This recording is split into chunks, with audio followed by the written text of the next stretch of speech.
그런데 박사님, 앞서 우리가 구현해본 프로그램처럼 구현할 내용이 확정되어 있는 정적인 처리 기능이나 업무 처리 로직은 이 솔루션을 활용하면 생산성을 최고로 끌어올릴 수 있을 것 같습니다. 그러나 대부분의 프로그램들은 사람이 버튼을 누르거나 데이터를 입력하는 등과 같이 사용자의 조작에 따라 즉각적이고 능동적으로 반응하는 이벤트 처리 기능 구현도 많고 아주 복잡한 거래 조건 및 처리 절차를 구현해야 하는 경우도 많습니다.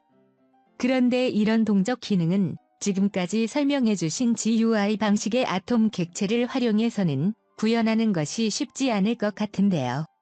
이런 동적인 기능이나 복잡한 업무 처리 로직은 노코딩 솔루션에서는 어떻게 구현해냅니까?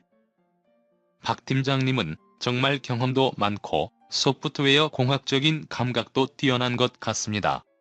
실제로 다양한 어플리케이션 프로그램을 제작하다 보면 전체 구현 대상의 평균 98%는 아톰 객체만으로도 구현이 가능합니다. 그러나 2% 정도는 지금 질문하신 것처럼 아톰으로 구현하기 쉽지 않은 동적 기능이라고 할 수 있습니다. 사용자의 조작에 다이나믹하게 반응하는 이벤트 처리 기능 구현이나 복잡한 동작 및 처리 조건을 구현하기 위해 스마트 메이커 플랫폼에서는 진행 관리자와 업무 규칙이라는 두 가지 도구를 제공하고 있습니다. 진행 관리자는 하나의 프로그램을 구성하는 객체들이 실행되는 순서를 제어하거나 분기 처리와 같은 이벤트 처리 기능을 기본적으로 지원해주는 도구입니다. 아톰의 실행 순서는 각 객체가 생성된 순서에 따라 작동하게 됩니다. 그러나 이런 실행 순서를 바꾸어야 할 경우에는 지금 화면 우측편에 있는 것처럼 진행 관리자를 띄워서 변경하게 됩니다. 진행 관리자는 좌측편에 띄워놓은 N모듈의 내부에 구성된 객체들의 실행 순서를 보여주고 있습니다. 그래서 진행 관리자에서 특정 객체를 선택하면 N모듈의 해당 객체가 동시에 선택되는 것을 볼 수 있습니다. 실행 순서를 바꾸고자 하면 진행 관리자에서 특정 객체를 드래그 앤 드랍 방식으로 끌어다가 원하는 위치에 놓으면 객체의 실행 순서가 바뀌게 됩니다. 뿐만 아니라 진행 관리자에서 특정한 아톰을 하나 선택하고 더블 클릭을 하면 해당 아톰의 다양한 동작이나 처리 기능을 구현할 수 있는 창이 나타나게 됩니다. 이 창에서의 작업은 사람들이 일상적으로 일을 하는 절차처럼 언제, 무엇을, 어떻게 라는 단계별로 위저드 화면이 나타나서 이 순서에 따라 선택 및 설정하는 것만으로 필요한 기능을 구현할 수 있습니다. 그러면 구체적인 기능 하나를 구현해 볼까요? 만일 출장 유형이란 항목에서 시내 출장을 선택한 경우 비목이란 항목에서 숙박비란을 선택할 수 없도록 비활성화 처리를 하고 싶다고 가정해 봅시다.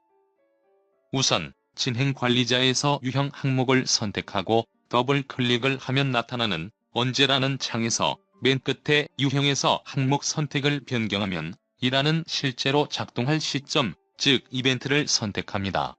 이어서 무엇을이라는 창에서는 아톰 속성 설정을 선택하면 됩니다. 그리고 어떻게라는 창에서 유형이 시내 출장일 때 라는 조건을 설정하고 아래 수행 아톰란에서는 숙박비의 아톰명인 비목이라는 항목을 선택한 후에 아톰 속성란에서는 비활성화를 선택, 설정값에 참을 입력하고 작업을 마무리합니다. 이제 설정한 대로 실제 동작하는지 살펴봅시다. 유형에서 시내 출장을 선택합니다. 그랬더니 숙박비는 선택할 수 없도록 비활성화 처리가 되는 것을 보실 수 있죠. 이와 같이 진행 관리자라는 절차적 GUI 도구를 사용하면 프로그램의 처리 순서나 동작하는 방식을 제어하거나 혹은 사용자의 조작에 따라서 동적으로 작동되게 하는 기능도 아주 쉽게 구현할 수 있습니다. 이번에는 좀 더 복잡한 거래 조건이나 처리 기능은 어떤 방식으로 구현하는지 알아보도록 합시다. 예를 들어 비목에 따라서 하루에 쓸 수 있는 출장비의 예산 한도를 지정하고 사용자가 지급액을 입력하면 이 한도를 체크해서 초과한 경우 입력을 거부하고 해당 비목의 하루 허용 한도 금액을 메시지로 표시해주는 기능을 구현해 보도록 합시다. 이런 기능도 마찬가지로 진행 관리자로부터 시작하면 됩니다. 우선 진행 관리자에서 지급액 항목을 선택하고 더블 클릭한 후에 지급액의 값을 변경하면 이란 이벤트 시점을 지정하고 업무 규칙 실행이라는 메뉴를 선택합니다. 그 아래의 수행 문단란에 예산 한도 체크라고 새로 구현할 문단의 명칭을 입력하고 엔터키를 누르면 업무 규칙을 작성할 창이 나타나게 됩니다. 여기서 한국말 자연어를 활용해서 다음과 같은 방식으로 이처럼 복잡한 처리 조건을 기술해주면 됩니다. 실제로 기술해줄 업무 규칙은 관내 출장의 경우 교통비 1일 한도를 3만원으로 하고 시내 출장의 경우 교통비 1일 한도는 1만 5천원이라고 가정해봅시다. 그리고 사용자가 지급액을 입력하는 시점에 이 조건에 부합된 경우 그냥 지나가고 한도를 초과하는 경우에만 예산 한도를 초과했습니다. 라는 경고를 표시한 뒤 유형명과 비목, 한도 금액을 메시지창에 표시해주는 방식으로 구현하겠습니다. 이제 실제로 동작하는지 살펴보도록 합시다. 다양한 상황에 맞게 금액을 입력해보면서 테스트해봅시다.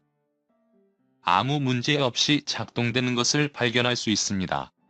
스마트 메이커의 업무 규칙 구현 도구를 활용하면 지금 보신 바와 같이 우리가 일상적으로 사용하고 있는 한글 자연어 그대로 활용해서 아무리 복잡한 처리 동작이나 거래 조건도 쉽게 구현할 수 있습니다. 물론 자바스크립트나 비주얼 베이직 스크립트 등을 이미 사용하고 계신 분들은 자신이 많이 사용해온 기존 언어가 아닌 다른 언어를 사용해야 하는 것처럼 느껴서 처음에는 다소 거부감을 갖는 분도 있습니다. 그러나 업무 규칙을 구현할 때 사용하는 언어가 우리가 매일 사용하는 한글 자연어이기 때문에 새롭게 배울 필요가 없고 누구나 곧 익숙해지게 됩니다. 실제로 앱 프로그램 모듈을 제작할 때 만들 모듈의 75%는 업무 규칙을 전혀 사용하지 않고 순수한 GUI 도구인 아톰이나 진행 관리자만으로도 구현할 수 있습니다. 업무 규칙 구현이 필요한 모듈도 전체 작업의 98%는 GUI 도구로 만들고 나머지 2% 정도만 업무 규칙을 사용하게 됩니다. 그러나 무엇보다 중요한 것은 앞으로의 세상은 노코드 기술이 대세가 될 것이 확실하기 때문에 어렵고 까다로운 코딩 작업이 없어 업무 규칙은 처음 구현할 때도 쉽고 빠르고 경제적으로 작업할 수 있고 다른 사람이 구현해 놓는 로직도 사전 학습이나 복잡한 인계인수 절차 없이 즉시 파악해서 수정 및 보완 작업을 할 수 있다는 것이 장점입니다. 특히 급변하는 환경 속에서 사용자들이 직접 현장에서 거래 조건이나 일처리 절차를 바꾸는 것도 가능해서 많은 거래처를 대상으로 프로그램 개발 사업을 영위할 경우 유지 보수 노력과 비용을 획기적으로 절감할 수도 있게 해줍니다.